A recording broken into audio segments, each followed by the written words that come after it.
Serial वसुधा के अगर आप हैं डेली व्यूअर्स तो हो जाइए तैयार शो के आने वाले एपिसोड को देखने के लिए, जहां पर आप सभी देखने वाले हैं कि किस तरीके से शो की नई कहानी की शुरुआत होने वाली है और वो नई कहानी आप सभी को नए ड्रामे और हंगामे के साथ आगे की ओर लेकर जाएगी। और ये ड्रामा वसुधा के यहाँ पर सास चंद्रिका की वजह से शुरू हुआ है, जिसने यहाँ पर देव और वसुधा के रिश्ते की सच्चाई जानने के बाद यहाँ पर वसुधा को बहू मानने से इनकार कर दिया। यहाँ तक कि देव को यानी अपने बेटे को घर से ही नहीं बल्कि जायदाद से भी बेदखल कर दिया है और उससे जुड़ी निशानियां भी केरोसिन ऑयल से यहाँ पर जला के सबके सामने ये साबित कर दिया कि अब से देव उसका कुछ नहीं जब से वो वसुधा का पति बना है। लेकिन अब कहानी में इंटरेस्टिंग ट्विस्ट ये आएगा कि जो चंद्रिका अपने बेटे को प्रॉपर्टी से बाहर निकालने की बातें कर रही थी, तभी लॉयर आएंगे और कहेंगे कि जब देव यहाँ पर पैदा हुए थे तभी आपने एक विल बनाई थी कि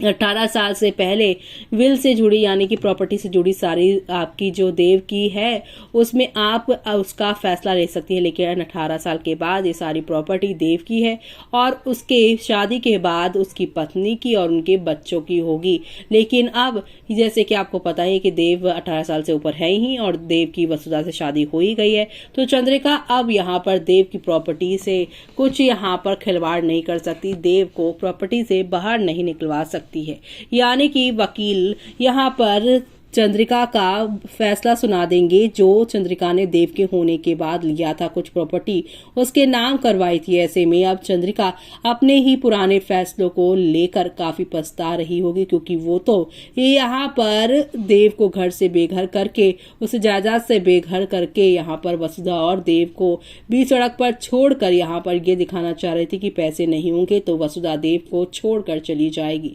लेकिन यहाँ पर देव को सब कुछ मिल जाने के बाद भी देव और वसुधा यूं ही अकेले रहने वाले हैं, अपनी कमाई करने वाले हैं।